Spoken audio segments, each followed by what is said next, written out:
Buenos días, presidente. Buenos días a todas y a todos. Nancy Flores, de la revista Contralínea. Presidente, pues estamos aquí en este lugar tan emblemático por lo que significó para Genaro García Luna.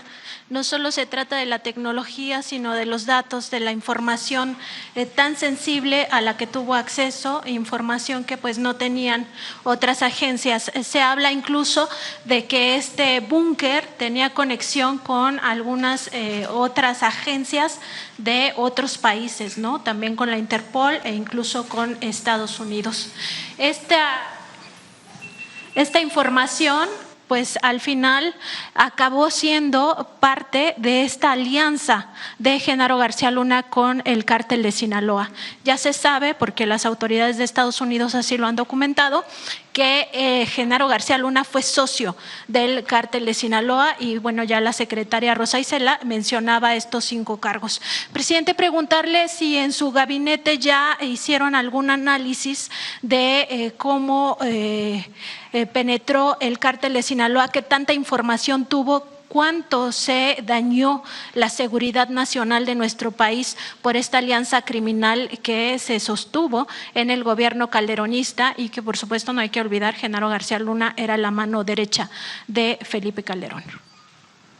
Bueno, yo creo que sí hay elementos para sostener de que imperó durante el gobierno de Calderón un narcoestado.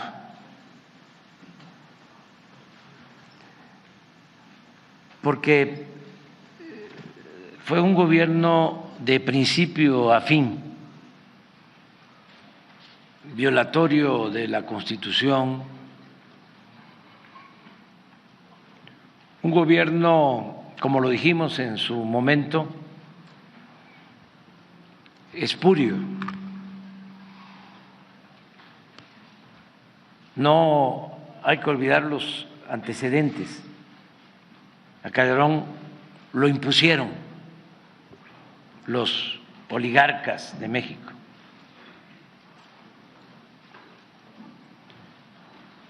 Él no ganó la elección. Hubo un fraude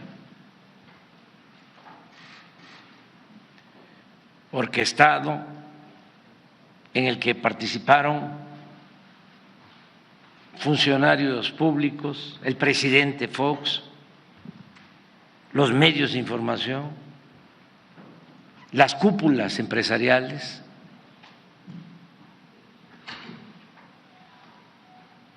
Fue una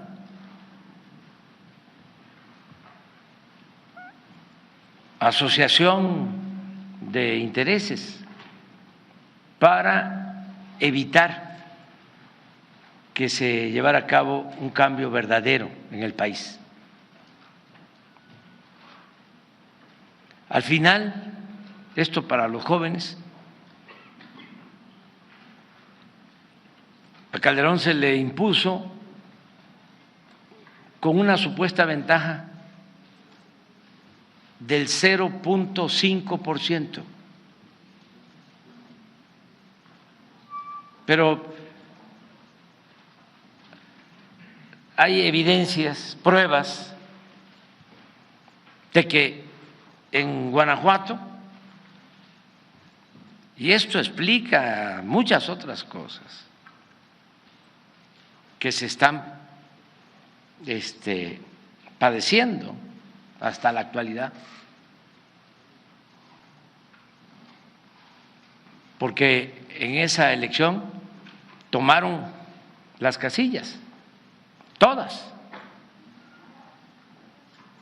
Y esto confesado por el secretario de Gobierno de ese entonces.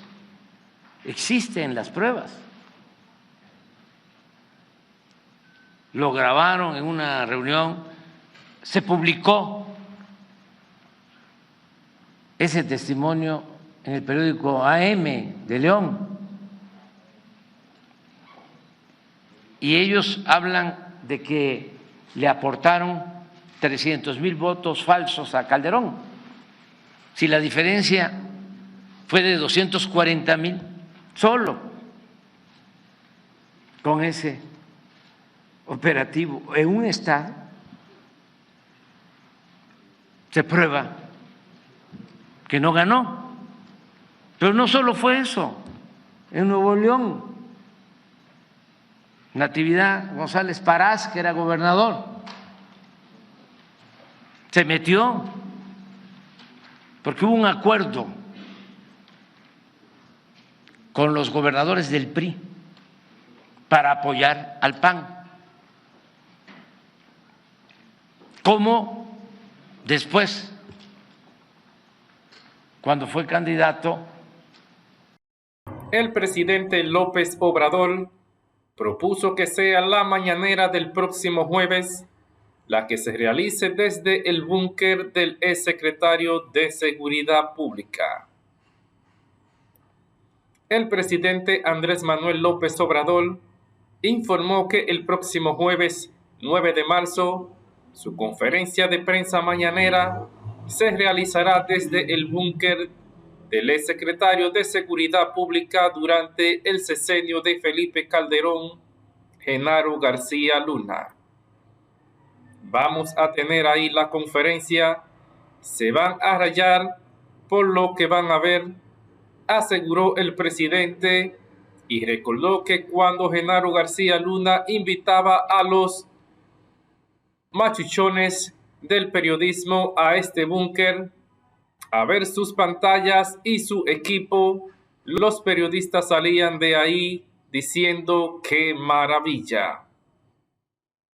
Como si enfrentar el problema de la inseguridad y la violencia fuera un solo asunto de pantallas, del C5 o del C11, dijo el mandatario entre risas.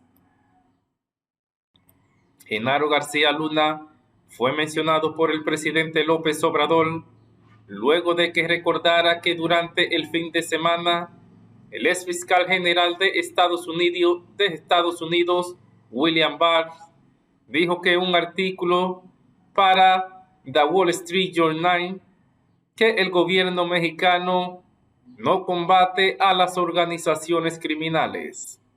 el licenciado Peña Nieto, hubo un acuerdo para que los gobernadores del PAN y dirigentes del PAN apoyaran al PRI. Fox no llamó a votar por la candidata de su supuesto partido, Josefina Vázquez Mota, llamó a votar por Peña Nieto.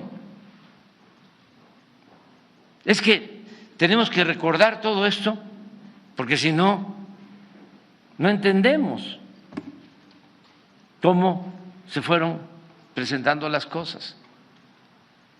Y lo mismo sucedió en Sonora. El gobernador Burs ayudó en el fraude.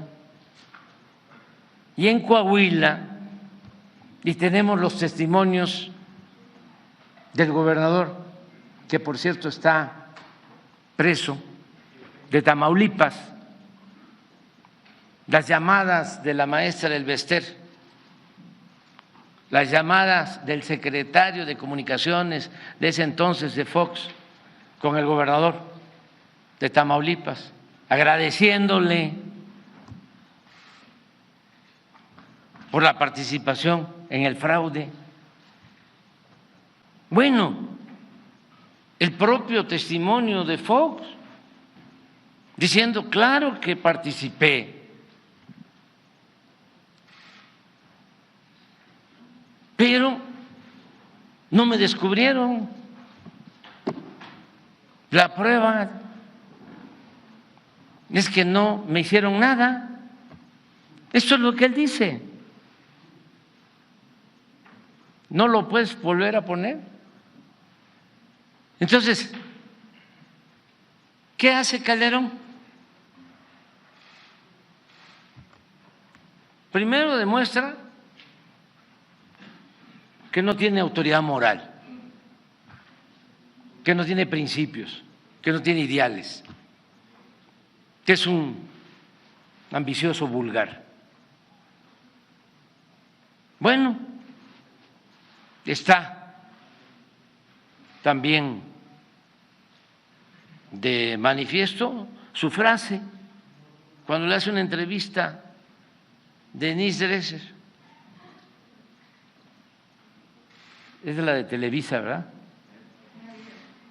Merker, Denise Merker.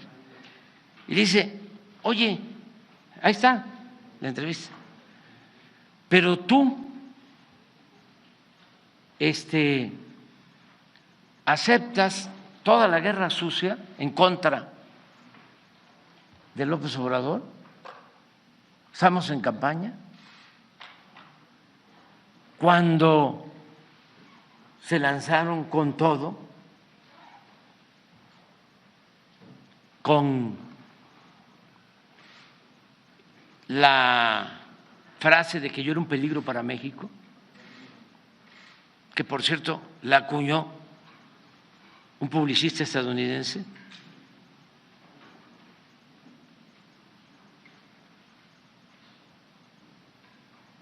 y el que era embajador de Estados Unidos después, Sarucán, participó. Bueno, el conteo de votos estuvo a cargo de una empresa del cuñado de Calderón y de Brando, que una vez que hacen el fraude, es que le vende la empresa a Carlos Slim.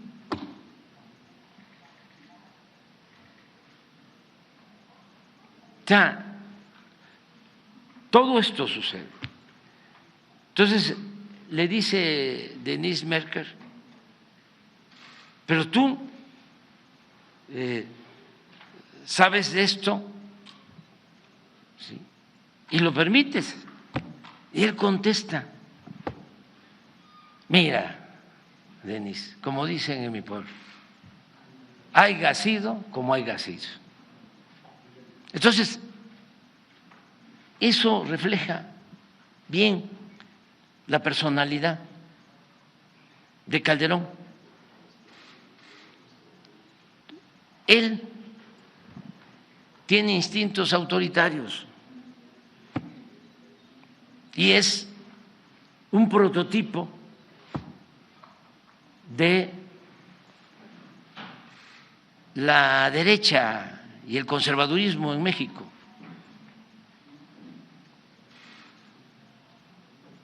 Entonces, él es un partidario del uso de la fuerza. Está convencido. Bueno, hasta el día que juzgaron a García Luna,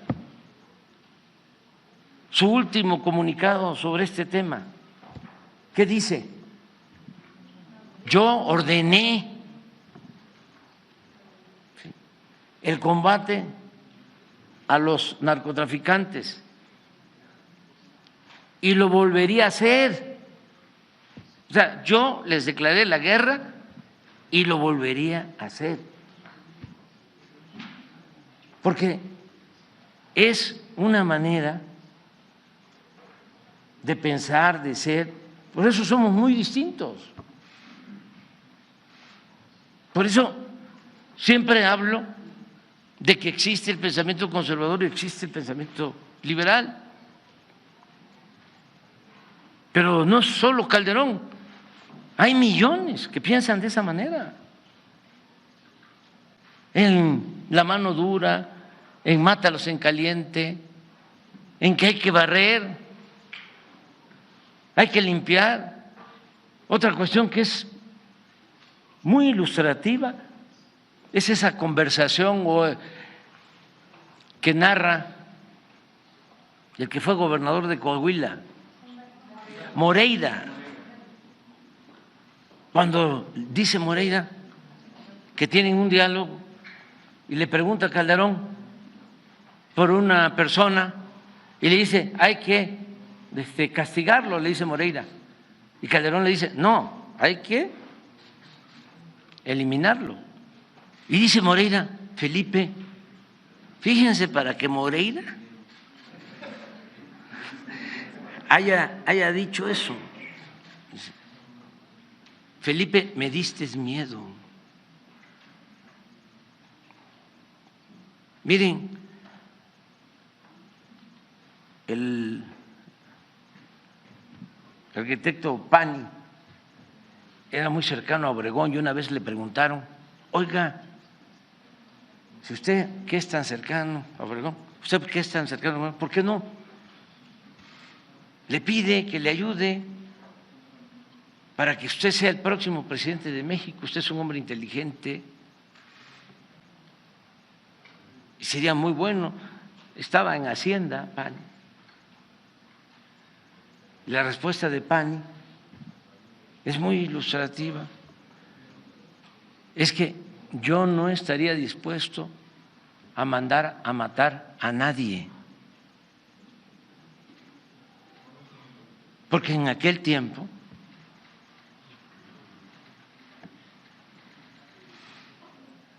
precisamente en ese periodo fue lo del asesinato de Serrano y lo de Huixquilac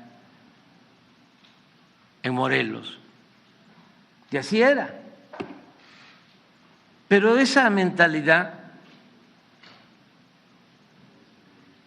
autoritaria, facha, desgraciadamente. En dicho artículo, quien fuera fiscal general durante la administración de Donald Trump aseguró que el único presidente que ha combatido las organizaciones criminales fue Felipe Calderón. Los carteles mexicanos han florecido porque las administraciones mexicanas no han estado dispuestas a enfrentarse a ellos. La excepción fue el presidente Felipe Calderón, 2006-2012, que quería ir por todo contra los carteles, pero las prioridades estadounidenses estaban en otra parte en ese momento, publicó Barr. Frente a estos señalamientos, el presidente López Obrador incluso sonrió al describir lo escrito por William Barr, para después esbozar señalamientos en contra del gobierno de Felipe Calderón, recordando que Genaro García Luna fue juzgado recientemente por delitos ligados al narcotráfico. Cuando en el sexenio del presidente Calderón, el secretario de Seguridad era encargado de llevar a cabo los acuerdos con el narcotráfico y fue o está siendo juzgado en Estados Unidos por eso, dijo el mandatario federal. Ante la publicación del artículo de William Barr, el presidente incluso reprochó que este fue compartido por el expresidente Calderón Hinojosa, citando al exfuncionario estadounidense. Criticó también que el presidente haya citado a The Wall Street Journal, calificándolo como influyente.